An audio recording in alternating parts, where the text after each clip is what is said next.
Estamos aquí con Fernanda García Lago, que ha publicado una novela magnífica, Estación Saturno, sobre la que conversaremos en esta ocasión. Bienvenida a Bestia Lectora, Fernanda. Encantada de estar con vos, charlando de este libro o de cualquier otra cosa. Qué alegría, igualmente te lo digo. Me gustaría empezar por 3 conceptos que atraviesan todo el libro, que son el duelo, la luz y el tiempo. Me gustaría que justamente articulan las 3 partes del libro. Me gustaría que me contaras un poco cómo surge esa me encanta. idea. Bien, en verdad lo primero fue el duelo, ¿no? Me pareció como muy claramente, yo empiezo a escribir y les pregunto a lo escrito quién es, de qué se trata. Aparecieron estas 2 personas en un auto y enseguida supe que no eran una pareja, que eran hermanos. y enseguida vi el gato y también supe que ese gato que iba en el asiento de atrás no era de ninguno de los 2.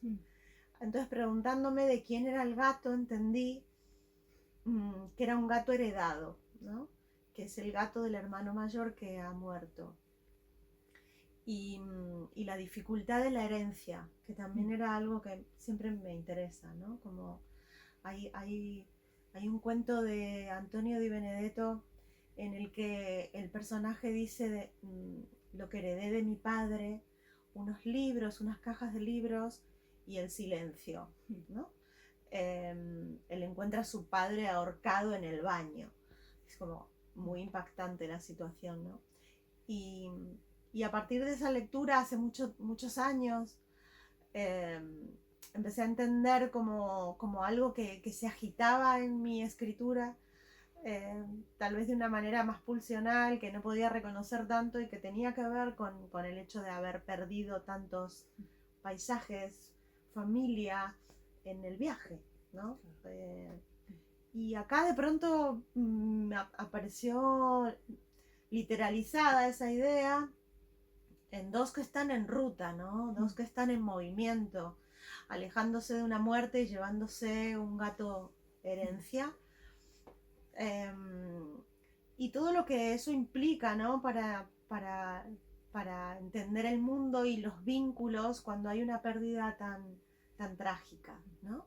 Que es la muerte de alguien no significa lo mismo para el resto de la familia, y cómo los duelos son tan particulares, ¿no? Y como los duelos también como que te toman los cuerpos.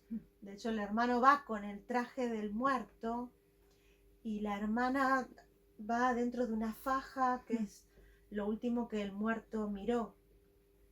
Y por otro lado también la idea esta primera de que ellos no necesitaban nombre, que eran el hermano y la hermana y el muerto. Y que en ese triángulo de desgracia fluctuaba también la idea de la pérdida de memoria y la pregunta sobre el presente, que fue la pregunta que un poco sobrevuela toda la novela, pero que tiene su momento, digamos, estelar al final, que es con Emanación sin tiempo. Y bueno, y siempre creo que la oscuridad necesita como estar un poco rota, y es cuando ingresa la luz es que la oscuridad existe, ¿no? Qué Si bueno, está eso, sí. todo oscura, no, la oscuridad no es. Entonces, sí, también me parecía que la luz también está muy vinculada a la idea del tiempo, ¿no? Años luz y todo lo que implica Saturno también como dios del tiempo y devorador, y Argentina, ¿no? Como que me pareció que, bueno, se me fue construyendo. Yo no sé cuánto yo escribí y cuánto fue escrito. Qué bueno eso. ¿No? Mencionás. Siempre me pasa con... Bueno. Yo también tengo Con todo el tiempo ese tipo de Vamos. disquisiciones. ¿Esta palabra de dónde es? Claro, además que hay escritores argentinos que llevan tanto tiempo como tú acá, que prefieren el trato en el tuteo, ¿no? Entonces no sabía. No, yo lo que pasa es que ya atravesé esa crisis cuando era chica, digamos. Claro. O sea, cuando yo llegué, que tenía 10 años, obviamente, llegué en un momento de España también en el que, bueno, prácticamente no había gente que no fuera española. Claro. Entonces yo hablaba incorrecto. Qué bueno. Así dicho, que era como en Madrid, era como, y usted, o sea, como, y estaba también como ese extrañamiento del lenguaje, que yo creo que es parte de lo que escribo, ¿no? Claro. Creo que para cualquier escritor debería ser materia primera, pero bueno, a veces no ocurre. Pero en todo caso sí problematizar eso, cómo se nombra. Claro. Entonces yo cuando volví a Argentina por primera vez, yo no sabía vocear.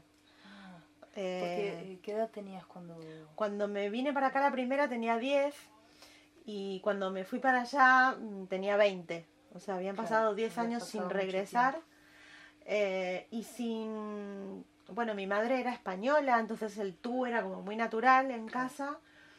Y bueno, y en el colegio me obligaban a conjugar los verbos y a hablar con la Z, que es lo que a mí me quedó. Entonces cuando yo volví a Argentina yo me sentía, bueno, sí, una farsante total. Era la gallega, ¿no? Pero aparte yo soy mendocina, entonces tampoco yo nunca hablé de yo. Claro. Bueno, era, sí, una desnortada, ¿viste? Pero en esta novela, claro, yo la empecé a escribir, yo entre idas y venidas, finalmente me quedo en Buenos Aires muchísimos años, ha sido como mi lugar, mucho tiempo, donde yo de alguna manera hice pie en algo que no fuera solamente mi cuerpo, y aprendí a vocear. Y ahora que estoy acá de vuelta, no pienso entregar ese bastión. Claro, qué bueno. Yo creo que soy absolutamente legible. Sí. Y si hay alguna dificultad, bienvenida sea, porque me parece que está bueno no entender. Qué bueno, me encanta. Precisamente la novela se ubica en Saturno, un pueblo de la provincia de Buenos Aires, cerca de Guaminí, que... yo vivía relativamente cerca, entonces ¿en serio? no conocía Saturno, conocía Guaminí. Es que nadie conoce Saturno. Y quiero que me cuentes cómo es que aparece en tu vida Saturno, este pueblo, no Saturno, sí, el dios devorador. No, aparte yo pensaba, claro, le voy a poner Estación Saturno y va a parecer que es una novela de ciencia ficción. Claro, es que es la primera idea que uno tiene. Por eso también para mí era muy importante como que la portada discutiera esa idea, porque es una portada donde se ve a alguien desubicado, ¿no? Como fuera de lugar. Totalmente. Y como con esta situación de, estoy soñando, ¿cómo aparece acá? Yo me acosté anoche, porque tengo en fin. Y una calecita ahí detrás, en el entonces bosque. hay algo de ese extrañamiento que a mí me resultaba interesante. Y por otro lado tenía que, y por eso también después lo escribí, porque al principio en el original, digamos, yo no había situado que Estación Saturno era un lugar, yo lo daba por sentado y como nadie lo sabía, dije, no, lo voy a escribir casi como una advertencia, ¿no? Bueno, Estación Saturno es un lugar que existe, que no he inventado y que está en Buenos Aires, ¿no? Como en la provincia. Yo la verdad es que había empezado ya a escribir y lo había situado en otro pueblo de la provincia de Buenos Aires. Y en un momento decidí mudarme de pueblo. Qué bueno eso. Y me llevé a todos. Dije, ¿dónde ubico a esta gente? Voy a buscar locación. Entonces abrí el mapa de la provincia de Buenos Aires y empecé así a acercarme buscando pueblo, como si me fuera a mudar. Claro, qué bueno. Y dije, bueno, nos vamos todos. Y de repente veo Saturno. Claro. Digo, ¿qué? Digo, no puede ser. Abro... Y me encuentro en la Estación Saturno, abandonada, hoy es un paraje. como tantas otras en la... Claro, en la me pongo a Argentina. leer y por otro lado, claro, a mí se me disparó muy rápidamente el recuerdo de la única vez que yo fui a Navarro, que es de donde era mi viejo, y que me Yo era de llamó... 25 de mayo, que está muy cerquita. Ah, mira. Bueno, que es como cuando vas a buscar el lugar del que un poco sos heredera, pero sos una extraña, una desconocida. Y me llamó mucho la atención la estación abandonada, ¿no? Las estaciones abandonadas. Sí, es desolador eso. Sí, me parece que, bueno, que son estos restos casi como, no sé, entre familiares y de crisis de un país, ¿no? Como la evidencia de esa crisis. Y encima está como desmantelada en el 77, con todo lo que para mí significa esa fecha, porque es cuando ya nos habíamos venido a vivir para este lado. Y entonces dije, es este el lugar, no tengo dudas. Y por otro lado, yo ya había empezado a entender que el tiempo era uno de los personajes de lo que estaba escribiendo, ¿no? Esta distorsión. Y cuando encontré Saturno dije, es acá, me mudo acá, sin dudas. Pero no conozco el lugar. Con Nación Vacuna me pasó también que yo elegí Rawson. Viste que en Argentina siempre cada cierto tiempo se preguntan dónde podemos situar la capital. Como que también hay que mudarse, viste, como yo con mi novela. Y entonces yo imaginé que la capital se había mudado a Rawson porque quería como una ciudad de funcionarios, una falsa capital, ¿no? Una capital administrativa en un lugar inhóspito. Y yo me mudé ahí también, busqué en internet y me gusta no conocer el lugar demasiado porque se me afantasma. Entonces yo puedo construir, busqué los lugares, dije esto va a pasar acá, encontré una rotondita, encontré, ¿no? Como los lugares base, la estación de servicio para Estación Saturno también la encontré y en verdad lo que voy haciendo es como, sí, construir un imaginario que para mí sea verdadero. Y si yo he estado en el lugar sé que no existe. Pero si yo no voy, no me consta. Qué bueno todo. eso. Qué bueno. Sí. Me gusta mucho. Una de las lecturas que permite la novela es pensar en el proceso del duelo, ¿no? Y cómo los dos hermanos atraviesan todo eso. No sé si es la única lectura posible. Yo diría que no, pero... No. Yo creo que ningún texto que yo trabaje tiene una lectura única. Y de hecho sería muy torturador para mí pensar que he escrito algo unilateral. Claro. Como me parece que está despoblado, que necesito la tridimensión como mínimo, ¿no? Y poder además tener elementos en tensión y que se contradigan un poco. Entonces la primera parte, que es la parte en la que tal vez se revela un poco del pasado, también tiene que ver con toda la ficción que un lugar deshabitado construye en sus lugareños, en sus escasos lugareños, y que tenía que ver con lo que se cuenta, ¿no? Como en este lugar pasan cosas, ¿no? Que me parece que además yo cuando me mudo, por ejemplo, siempre pienso, ojalá esta casa escriba bien, porque yo creo que hay lugares que guardan historias, ¿no? Y son las historias invisibles, no las que están a la vista. Y hay algo de lo climático también. Y de esa zona en particular, con las lagunas encadenadas y la amenaza de inundación permanente de la provincia de Buenos Aires y la lluvia. Y luego, bueno, esta especie como de incomodidad familiar, de tener un hermano con el que no coincidís en nada, ¿no? Y que el otro, el que no está, se haya constituido como el importante, ¿no? Casi como, creo que siempre ocurre, ¿no? El faltante es el que ocupa ese lugar. Y el cotidiano es como una molestia. Es que molesta, claro. Sí.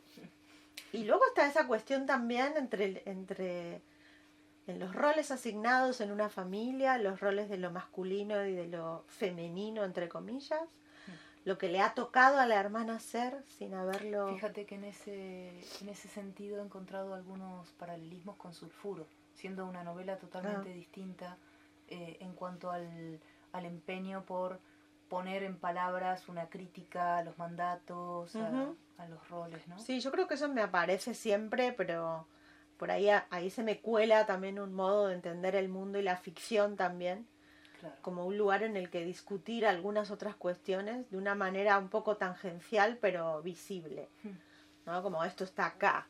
Claro. Y esa incomodidad, ¿no? Y eso también tiene que ver con lo heredado. Entonces finalmente heredás un gato y heredás una feminidad que no te representa, claro, que es obligatoria, ¿viste?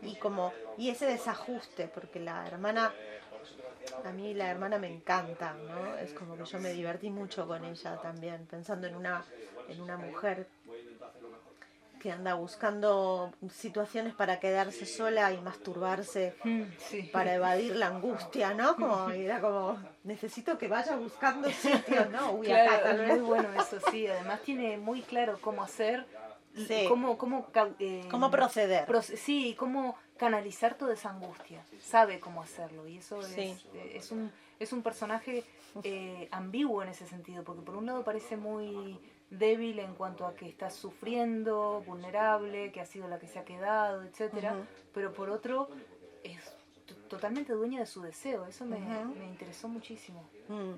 Sí, a mí me gusta, bueno, ahí también, ¿no? Como pensar el personaje con una dimensión que no sea tan paradigmática, que tenga cosas que no coinciden, tironeos, como somos todas. O sea, yo no conozco a nadie plano. Y en general, tal vez en la literatura, si se trabaja más con estereotipos, a mí me molesta. Me molesta y digo, bueno, sí, pero no. Necesito que ella se desmienta también. Y que lo que parece no sea. Claro. Y que por otro lado también, como cuanto más me acerco al personaje, le empiezo a ver esas otras aristas que no había imaginado en un primer momento. Y esto de que también, como en la novela, te quedas tanto tiempo con esta gente, empezás a entender otras cosas, claro, ¿no? Es como convivir. A surgir todo, ¿no? Sí, digo, pero esta también. Yo no me acuerdo cuando me di cuenta de que ella necesitaba claro, este alivio, ¿viste? Contra la angustia. Y por otro lado, yo creo que también todas, ¿no? Frente a la angustia tenemos métodos para evadir, ¿no? Hay quien toma no sé qué, hay quien coge, entonces yo entendí rápido que además ella sin tocarse lo lograba, ¿no? Claro. Y por otro lado dije, ay, qué bueno, necesito esto en una novela. Como, no lo leí nunca. Dije, así que lo voy a escribir. Que es eso también, ¿no? Como parte de ir a buscar algo que yo no tenía previamente. Claro. Algo que además es muy propio de tu escritura es la fragmentación. Sí. Pero siempre pareces estar explorando formas nuevas de fragmentar, ¿no? En esta novela me parece que consigues a través de esos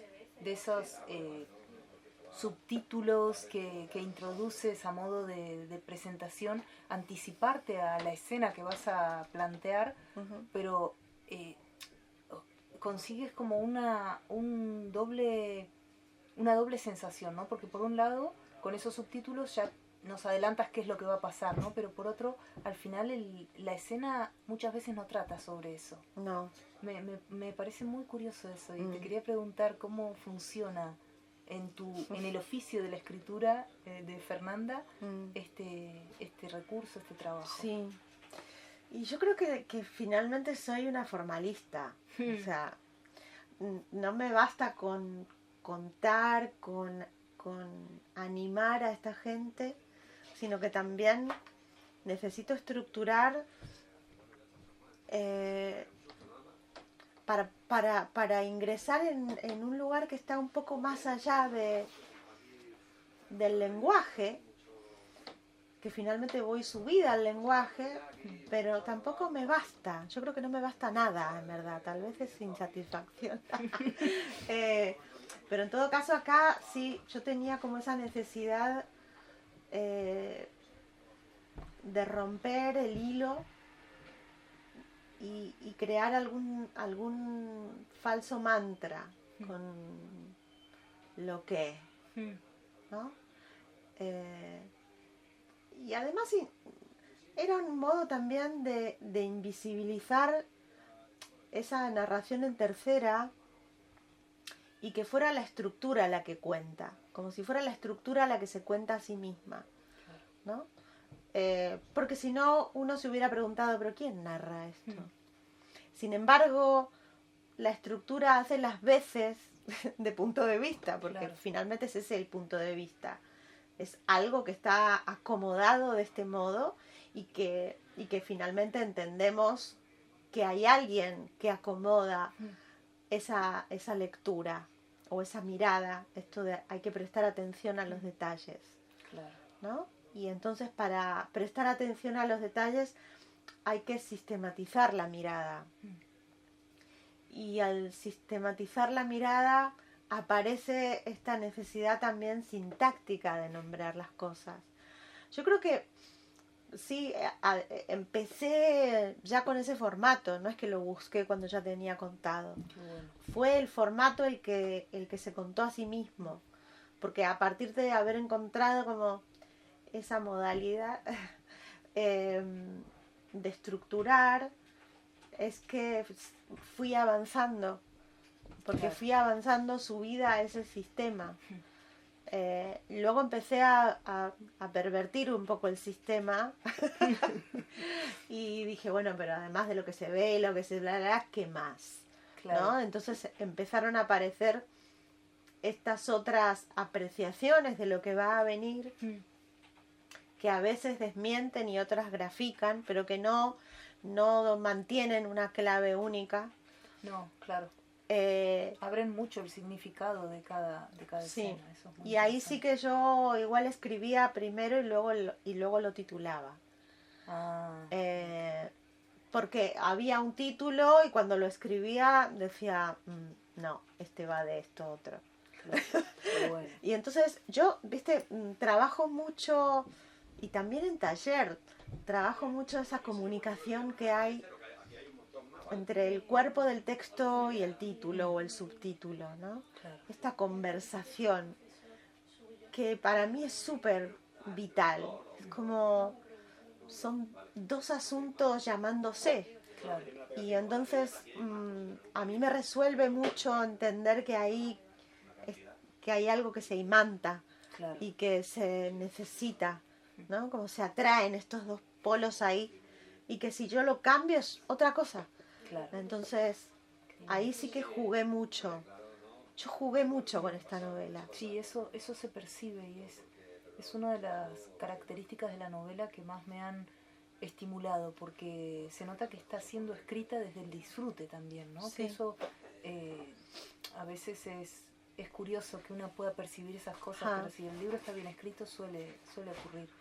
Y con esto que decías del narrador, esta idea de ordenarlo desde la forma me parece muy interesante, porque precisamente el punto de vista fluctúa constantemente. Está dentro de los personajes, está fuera.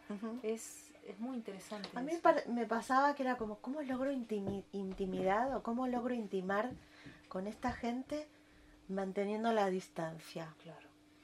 ¿No? Que son casi como, yo creo que es una novela de problemas técnicos. Como si dijeras un manual de problemas técnicos. ¿Cómo se resuelve esto? Sí, sí.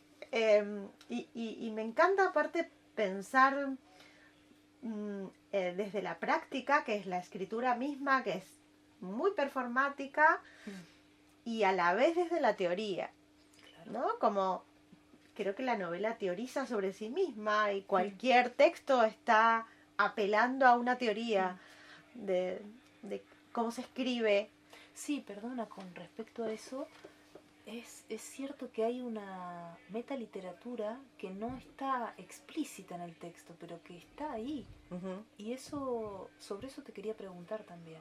Uh-huh. O sea que efectivamente hay un trabajo sí. metaliterario pensado, no es que se construye desde la lectura, sino que está pensado en la escritura. Qué interesante.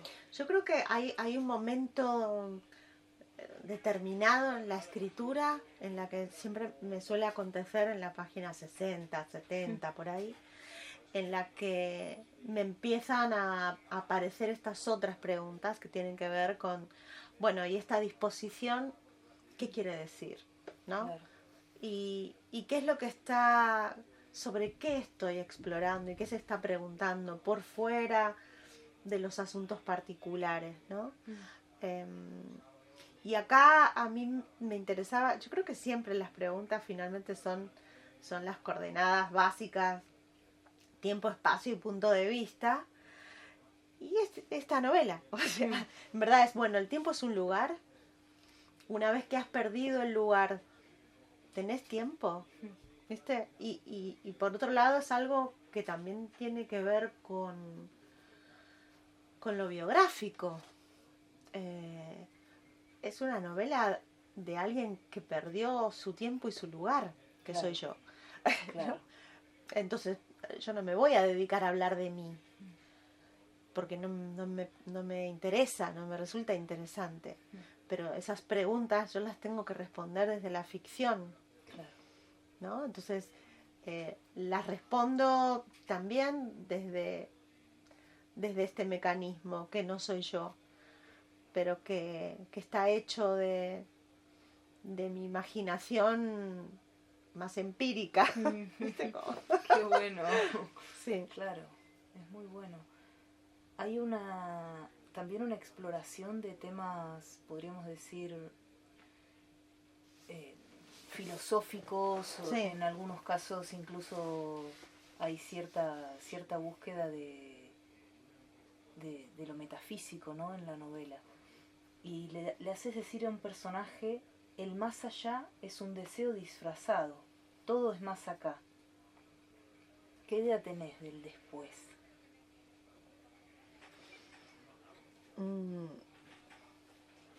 Me debato un poco en torno al después, porque yo soy bastante optimista, pero yo creo que soy optimista porque sé que hay un final. Buenísimo. Como todo al revés, ¿no? Debería ser pesimista sabiendo que hay un final, pero como sé que hay un final, el alivio. Me pretendo disfrutar de cada momento, y por eso yo también creo que concibo la felicidad asociada a lo breve, ¿viste? Entonces hay algo como de la brevedad de estos momentos, la brevedad de lo que escribo, como no confío demasiado en el tiempo, o sea, no confío nada, básicamente. ¿Para qué mentir? Claro. Sí, no confío. Entonces, ojalá el más allá me sorprenda, ¿no? Claro. Pero por si acaso, hay algo de esto del infierno está acá, está acá, pero también lo precioso está acá. Yo no lo voy a esperar. Claro. Por fuera de los límites de lo que me corresponda. Qué bueno. Entonces, yo creo que todo eso igual después, claro, se traduce un poco. Yo creo que uno es finalmente también cada uno de estos objetos que pensamos que hemos imaginado son autorretratos distorsionados de tu cabeza. Sí. Hay quien se aleja más y no se hace cargo. ¿Viste? Como no sé de dónde salió esto. Bueno, claro. Si querés lo buscamos. Con un poco de tiempo lo vamos a encontrar. Con un poco de tiempo lo vamos a encontrar. Vos tranquilo, claro, ¿viste? Como no sé cómo, bueno, no sé, yo sí claro. Sé. Como que en un primer momento además yo me doy todo el permiso de perderme, de no entender, de oscurecer, de disfrutar de eso, el desconcierto. Y luego mi costado más lógico me pide más. Me pide, bueno, sí, aparte de todo esto, ¿qué estás diciendo acá? ¿No? Y también hago una lectura política que a mí también me importa, ¿no? Como que aquello me represente, porque finalmente está haciendo de mí, está actuando de mí por fuera de mi cuerpo, ¿no? Claro, sí. Te he oído decir que sueles solapar las escrituras. Sí. Y entiendo que solapas géneros también. Sí, sí. Y creo que por eso puedo. ¿cómo es eso? Porque ¿Cómo si se estuviera hace con eso? 3 novelas a la vez sería medio raro. Pero yo suelo tener una novela, un libro de poesía o aledaños, tampoco le pongo el cartelito, cuento, como que yo creo ¿Y que no tienes miedo de la contaminación o al revés? yo nunca tuve miedo de la contaminación. Qué bueno. Como que me parece sano que se contaminen. Y a veces entiendo un texto en otro, ¿no? Como que el otro me da la clave, digo, ah, claro.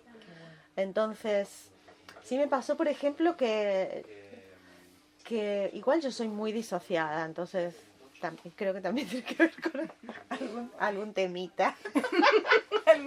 Algún temita psicológico que me permite como truc, como, no, estoy acá y me olvido. Y en un momento me di cuenta, por ejemplo, que estaba con Sulfuro, que es una segunda persona absoluta, que era, bueno, yo tenía ganas de trabajar en esa clave, dije, ¿cómo hago para sostener una novela en segunda y que tenga sentido? Porque siempre me pregunto eso, ¿no? Que no sea caprichoso. ¿Y para qué necesitaría yo una segunda? ¿O Claro. qué me brinda la segunda? Vamos a aprovechar todo lo que la segunda tiene para darme. Y estaba con Autobiografía con objetos, que está en segunda. Y dije, bueno, pero no tiene nada que ver una con la otra, ¿viste? Porque finalmente, si voy a hablar Es que en realidad no tiene nada de que mis ver. objetos perdidos, no puedo usar la primera porque es como, ay, mis cositas, ¿viste? Como una lágrima, lo perdido. Bueno, entonces digo, ella, ¿no? O sea, esta cosa. Y en Sulfuro lo que pasa es que se me duplicó también el espacio, ¿viste? Yo soy muy duplicada. Entonces, en Sulfuro yo estaba escribiendo en mi casa de Olivos, que está a 2 cuadras del cementerio. Yo la novela la sitúo frente al cementerio, pero bueno, es mi casa. Yo cuando escribía era mi casa. Yo la veía perfectamente. Entonces, es mi casa, pero no soy yo y no son las personas que habitan ahí, pero es en este espacio.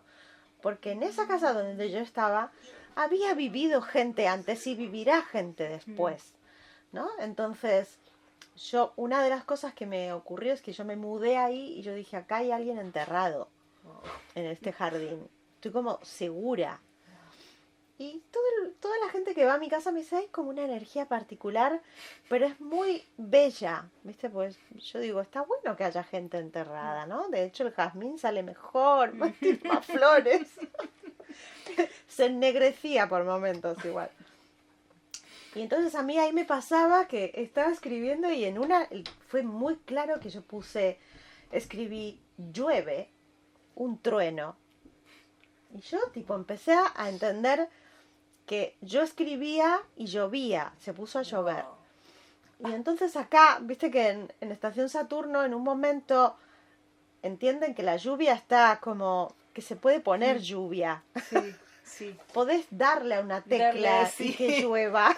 Es muy bueno eso. Y ha estado lloviendo durante toda la novela prácticamente. Entonces uno dice, wow. Ok, entonces esto, lo real, ¿qué era? Si lo que parecía real también estaba digitado, ¿no? Yo me divierto con estas cosas que son como un poco para mí, pero también nacidas de la experiencia. Claro. De esto de, yo manejo la lluvia. Entonces soy una de las chi, ¿viste? Como de alguna forma. Y me pasa que yo creo que cuando uno está conectada con la antena, descubrís cosas que si no en el cotidiano se pierden. Sí, totalmente. Y a mí me encanta como ver, ¿viste? Oh, Qué bueno, qué bueno. sí. Me gusta mucho. Y en este momento estás escribiendo, solapando escrituras. Claro. El otro día conté y tengo 5. 5. 5 cosas abiertas. Eres una salvaje. Y es como, Qué Dios bueno. mío, estoy Me cada vez encanta. peor. Pensabas que iba Sí, a mermar con el tiempo. Más no. Voy tipo, ¿qué carajo? Me puse a contar y sí, son Wow. 5. Uno de textos más, no diría ensayo, pero teoría literaria, no sé qué es Qué eso. bueno. Y luego sí, tengo como 2 poemarios a la vez, una pseudonovela que todavía no entiendo y otro texto que... Qué lindo es ese que momento de no entender todavía qué es lo que tienes. sí, no. Es lo... Y probando aparte mecanismos, ¿no?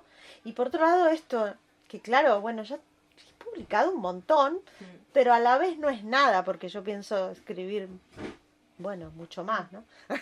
Pero, Pero es que eres muy prolífica. claro, pero cuando leo para atrás digo, bueno, esto ya no lo puedo hacer, tacham, esto tampoco, ¿viste? Porque hay algo de huir también de mis lugares comunes o de los lugares de confort intelectual. Entiendo. Y, y bueno, sí, se me van cerrando puertas del pasillito. Y mira, como última pregunta te quería preguntar precisamente si es más difícil escribir en estos tiempos donde parece haber una tensión tan fuerte entre lo que se puede decir y lo que no. Depende del lugar en el que cada cual se ubique. Para mí, la escritura es un permiso. Si yo voy a tener que empezar a pensar lo que se puede o no se puede, sí, yo creo que en general estás escribiendo para probarte a vos hasta dónde. Si esto de, ¿no? Como los límites de tu lenguaje son los límites de tu mundo, yo quiero expandir mi mundo. Y claro, me parece que si estás atado a cierta idea de la profesión o del marketing o del progreso, bueno, ni idea, yo estoy por fuera de eso. O sea, yo escribo para mí desde que nací, prácticamente, porque yo escribía antes de saber escribir y era como muy...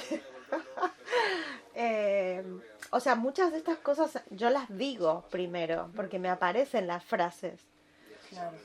Hay como una especie de conexión ahí entre las ideas y el cuerpo y la voz que hace que yo trabaje por libre. Sí me pasa que, bueno, que siento, pero creo que antes también. Yo creo que la literatura tiene que expandir la conciencia. Si no, no le veo el sentido. Y la autocensura y todo eso, bueno, me parece para otra gente. A mí que no me jodan. A mí no me joda, no, para nada. No, pero yo tampoco voy de polemista. No, entiendo. ¿Viste? Claro. Que también es un Pero se nota riesgo, mucha como libertad en lo tu que hay escritura. que hacer. A mí no me importa, cada uno que haga lo que tenga que Claro. hacer. ¿Viste? Como que también eso me pasa, como yo no soy policía de nada ni de Claro, nadie. claro. Que es, no soy de andar denunciando las actividades ajenas. Claro.